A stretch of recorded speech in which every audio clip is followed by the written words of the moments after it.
प्रामाणिकपणाचे मोल. एका छोट्याशा गावात राम नावाचा मुलगा आपल्या वृद्ध आजीसोबत राहायचा. घराची परिस्थिती अत्यंत गरिबीची होती. आजी लोकांची धुणीभांडी करायची आणि राम शाळेतून आल्यावर शेतात मजुरी करायला जायचा. फाटकी दप्तरं आणि अर्धवट पोट असूनही रामच्या डोळ्यांत शिक्षणाची एक वेगळीच चमक होती. एके दिवशी कामावरून घरी परतताना रामला पायवाटेवर एक जुनी चामड्याची पिशवी पडलेली दिसली. त्याने ती उचलली आणि उघडून पाहिली तर त्याचे डोळे विस्फारले. त्यात नोटांची पुडकी आणि सोन्याचे काही दागिने होते.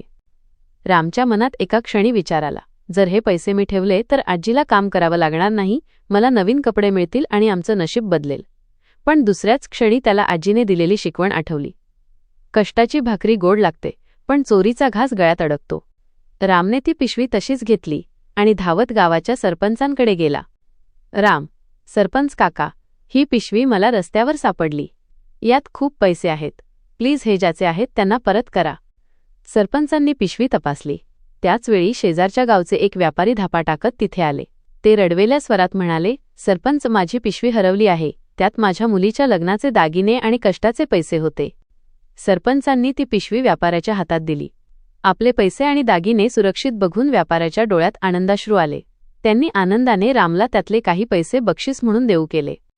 पण राम हात जोडून नम्रपणे म्हणाला, काका, हे माझं कर्तव्य होतं. दुसऱ्याच्या पैशांवर माझा अधिकार नाही.